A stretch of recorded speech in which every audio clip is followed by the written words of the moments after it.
सुरुवात करते हैं। ओम नमो विघ्न विनाशाय विघ्नेश्वराय सदा कृपा करा गौरी गणनायकाय नमः। ओम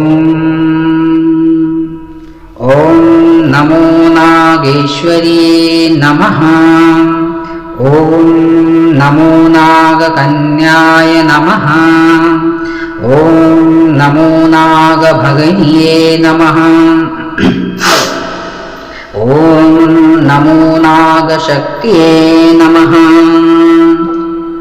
ओम नमो नागसुताय नमः। ओम नमो शिवकन्याय नमः। ओम नमो सप्तनागिन्ये नमः। ओम नमो नवनागिन्ये नमः। ओम नमो नागराज्ञे नमः। ओम नमो नागत्रिपुरेश्वर्ये नमः। ओम नमो विष्णुभगिन्ये नमः। ओम नमो नागोचर्ये नमः। ओम नमो नागनारायणीये नमः। ओम नमो नागभैरव्ये नमः। ओम नमो नागाम्बिकाय नमः। ओम नमो नागासुर्ये नमः। ओम नमो नागभयंकर्ये नमः। ओम नमो नागचंडिकाय नमः। ओम नमो नागप्रचंडिकाय नमः। ओम नमो नागराज्ञे नमः। ओम नमो नागलक्ष्म्ये नमः। ओम नमो नागपंचमी माताय नमः। ओम नमो नागबालिकाय नमः।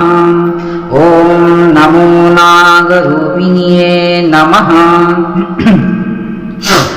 ओम नमो नागसुंदर्ये नमः। ओम नमो नागिन्ये नमः। ओम नमो नवनागप्रियाय नमः। ओम नमो नागमोहिन्ये नमः। ओम नमो नागरत्नप्रियाय नमः। ओम नमो नागपद्मिन्ये नमः। ओम नमो नागपत्न्ये नमः। ओम नमो पद्मा। ओम नमो नागपद्मावत्यै नमः। ओम नमो नागयोगिन्ये नमः। ओम नमो ब्रह्मनागिन्ये नमः। ओम नमो नागब्रह्माण्ये नमः। ओम नमो नागरत्नाय नमः। ओम नमो नागमाताय नमः। ओम नमो नागभक्तप्रियाय नमः। ओम नमो नागभद्राण्ये नमः। ओम नमो नागरुद्राण्ये नमः। ओम नमो नागकपालिन्ये नमः। ओम नमो नागयक्षिण्ये नमः। ओम नमो नागदन्तिकाय नमः। ओम नमो नागभयंकर्ये नमः। ओम नमो नागशूलिन्ये नमः। ओम नमो नागरक्तांबर्ये नमः। ओम नमो नागललिताय नमः। ओम नमो नागहृदयनिवासिन्ये नमः। ओम नमो नागवनदेव्ये नमः। ओम नमो नागवनवासिन्ये नमः। ओम नमो नागजनतारिणी नमः। ॐ नमो नागलोकपुरनिवासिनिये नमः। ॐ नमो नागाधिष्ठात्रिये नमः। ॐ नमो नागकोटेश्वर्ये नमः। ॐ नमो नागबालसुन्दर्ये नमः। ॐ नमो पञ्चपर्णीश्वर्ये नमः। ॐ नमो विषधराय नमः। ॐ नमो नागलायै नमः। ॐ नमो मनसादिव्ये नमः। ॐ नमो जरत्कारुप्रियाय नमः। ॐ नमो जरत्कारुये नमः। ॐ नमो नागलाम्बाय नमः। ॐ नमो नागप्रचण्डिन्ये नमः। ॐ नमो नागफणीश्वर्ये नमः। ॐ नमो नागप्रियाय नमः। ॐ नमो नाग उग्राम्बाय नमः। ॐ नमो नागरथवाहिन्ये नमः। ॐ नमो नागमणिमुकुटधारिण्ये नमः। ॐ नमो नाग आभूषणप्रियाय नमः। ॐ नमो नाग अलङ्कारिण्ये नमः। ॐ नमो नागवेण्ये नमः। ॐ नमो नागतत्त्वधारिण्ये नमः। ॐ नमो नाग अमृताय नमः। ॐ नमो नाग असुरसंहारिण्ये नमः। ॐ नाग असुरकुलघातिन्ये नमः। ॐ नमो नागभयङ्कर्ये नमः। ॐ नमो नागप्रलयङ्कारिये नमः। ॐ नमो नागशुभङ्कर्ये नमः। ॐ नमो नागधर्मरक्षिण्ये नमः। ॐ नमो नागकुलरक्षिण्ये नमः। ॐ नमो नागराजेश्वर्ये नमः। ॐ नमो नागदेव्ये नमः। ॐ नमो नागदन्तिकायै नमः। ॐ नमो नागभुजङ्गिन्ये नमः। ॐ नमो नाग आघोरिण्ये नमः। ॐ नमो नागवरप्रदायिन्ये नमः। ॐ नमो नागिनी नवनागिनी नमः। ॐ नमो नागिन्ये नमः। ॐ नमो नागकेशिन्ये नमः।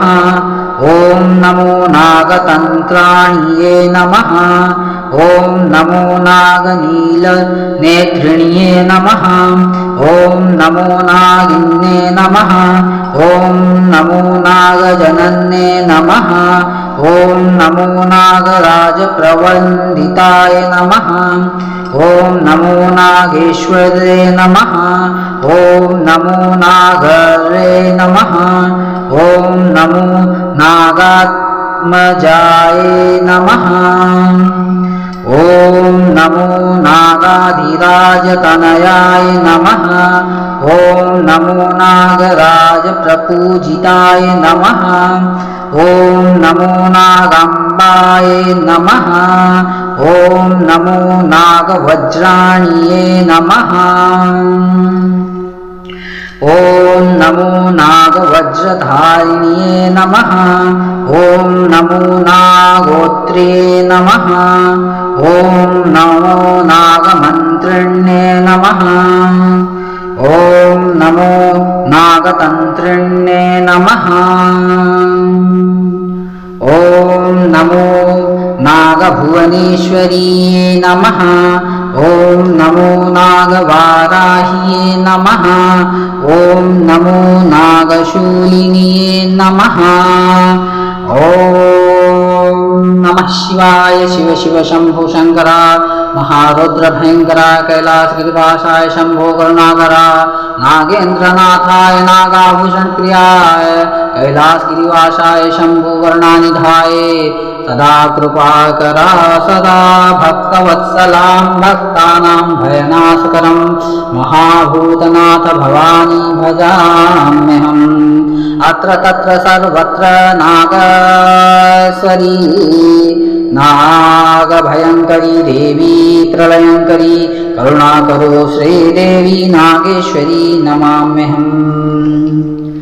तो यहाँ पर हमने देवी के 108 नामों की जो रचना है उसे कहा और इसे श्रद्धा भक्ति पूर्वक जो भी भक्तगण नागपंचमी पंचमी तिथि आदि में इसका जप करते हैं, श्रद्धा भक्ति से माँ मनसा देवी नाग माता का पूजा अर्चना आदि करते हैं और इन 108 नामों की जप आदि करते हैं तो उनकी समस्त मनोकामनाओं को पूर्ण करती हैं माता मनसा देवी। मनसा देवी की अति अपार महिमा है, सभी मनोरथों को पूर्ण करने वाली, धन धान्य सुख समृद्धि ऐश्वर्य संतान प्राप्त का वरदान देने वाली माता मनसा नाग देवी हैं। अलग अलग क्षेत्रों में अलग अलग गांवों में अलग अलग राज्यों में अलग अलग नामों से अलग अलग विधि विधान से पूजित है माता। विशेष करके वन आदि में भी इनकी विशेषता बहुत ज़्यादा है, जंगल आदि में इनका निवास है, शिवलोक कैलाश आदि सर्वत्र यह पाई जाती हैं, ये सर्वत्र इनका निवास है। और नागपंचमी के दिन विशेष मनोरथों को पूर्ण करने वाली नागपंचमी माता का पूजा घर में व्यक्ति सुख शांति समृद्धि ऐश्वर्य आदि प्रदान करने वाली होती है। सर्प जी हत्या पाप दोष नाग दोष आदि से मुक्ति प्रदान करने वाली होती है और सभी प्रकार के अपराधों को क्षमा याचना करने से पश्चाताप करने से माँ मनसा की कृपा से माता के अनुग्रह से सारे पीड़ा आदि शांत हो जाते हैं, ग्रह दोष शांत होता है, संतान की प्राप्ति होती है, यह धन धान ऐश्वर्य आदि में वृद्धि करती हैं, सभी प्रकार से भक्तों की रक्षा करती हैं। नाग शक्तियाँ ऐसी होती हैं कि प्राण भले उनके चले जाएं पर भक्तों की रक्षा की ठान लेती हैं, तो उनकी रक्षा देवी मानी जाती हैं और रक्षक देवता माने जाते हैं। जहाँ कहीं भी आप देखेंगे नाग देवता, किसी भी मंदिर आदि में देखेंगे हर जगह नाग की प्रतिमाएं लगी रहती हैं, द्वार पे यहाँ वहाँ सर्वत्र नाग रहते हैं, क्योंकि नाग ही कलयुग में और सभी युगों में प्रत्यक्ष देवता माने गए हैं। प्रत्यक्ष रूप धारण करके देवी देवता भी, अन्य देवी देवता भी, शिव और पार्वती भी नाग स्वरूप ही हैं, नाग रूप में भ्रमण करते हैं, नाग रूप में ही इधर यहाँ जहाँ तहाँ देवता आते जाते हैं और उन्हें कोई साधारण ऐसा नहीं देख पाता कर पाता और नाग रूप में रहने के कारण उन्हें कोई पहचान नहीं पाता। पर नाग शक्तियाँ समस्त देवी देवतागण भी नाग रूप को धारण करके यहाँ वहाँ भ्रमण करते हैं और भक्तों का कल्याण करते हैं और दुष्ट दुराचारियों को दंडित भी करने का कार्य करते हैं। किसी का काल तो किसी का जीवन काल, किसी के जीवन पे काल भी बन जाते हैं, जिसका जिस विधि लिखा विधान है। सर्प द्वारा काल बनता है तो सर्प द्वारा काल सुनिश्चित होता है और जिसके जीवन की रक्षा की नागों ने ठान ली, उनके जीवन की रक्षा वह अपने प्राणों की आहुतियाँ दे के भी करते हैं। ऐसा माँ मनसा का, नाग माता का, नाग देवताओं का कृपा अनुग्रह है। नाग देवी मनसा और नाग देवता अति दयालु और कृपालु हैं। स्वयं शिव जी भी इनकी करुणा और महिमा आदि से प्रभावित होकर इन्हें नागपंचमी आदि कई तिथियों में पूजा, विश्व में पूजा होने का वरदान भी इन्हें मिला हुआ है। इनकी दया करुणा से समस्त भक्तजनों का उद्धार होता, कल्याण होता है, सभी का अच्छा हो, सबका भला हो। जय माँ नागेश्वरी। अगले वीडियो में और कुछ जानकारियों के साथ मिलेंगे। तो यदि आप लोगों को यह वीडियो अच्छा लगा हो, जानकारी अच्छा लगा हो और यह माता का 108 नामों का अनुसरण करें और यह आप जपें और ज़्यादा से ज़्यादा भक्तों तक पहुँचाने की कृपा करें। ओम शक्ति। जय माँ शक्ति नागेश्वरी नाग शक्ति। ओम शक्ति।